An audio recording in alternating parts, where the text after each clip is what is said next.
Vereadora Andressa Marques. Nobres colegas, importante tema esse que estamos discutindo. O vereador Libardi trouxe alguns elementos que nós precisamos observar. Se nós estamos propondo um refis que prevê CPF e CNPJ, é para poder, sim, ter uma abertura de diálogo, de negociação com as empresas. E aí a gente vai saber quem deve, quem não deve e de que forma que isso precisa ser feito com essa proposição de ter transparência em saber quem é que tem acesso a isso, quais critérios que a gente vai utilizar, quais as empresas, as pessoas físicas, enfim.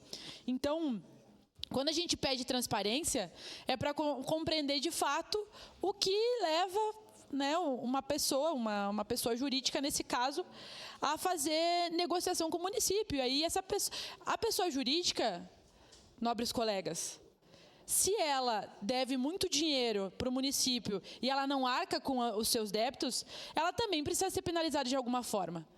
Eu sempre ouço aqui que as pessoas precisam pagar. Eu conheço vários loteamentos, vereador Rafael Bueno, que as pessoas falam para mim: Andressa, eu quero pagar minha água e minha luz, mas não é regular.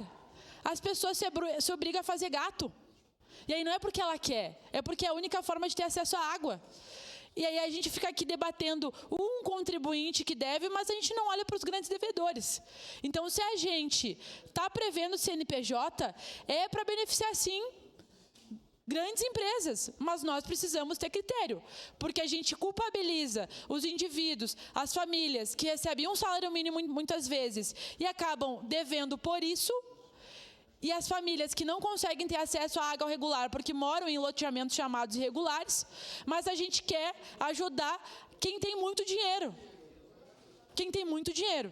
Uma coisa são as pequenas e médias empresas, outra coisa são as grandes, que não arcam com o que tem que arcar. Então, para finalizar, senhor presidente, nós precisamos ter transparência, ter critério, porque se prevê CNPJ é para poder abarcar um certo segmento da nossa sociedade de sim, e precisa ter critério. A gente não pode sair fazendo benevolência com gente que tem condição de fazer o pagamento das contas. Obrigada, senhor presidente. Obrigado, vereadora Andressa. Saudar a presença desse plenário do ex-prefeito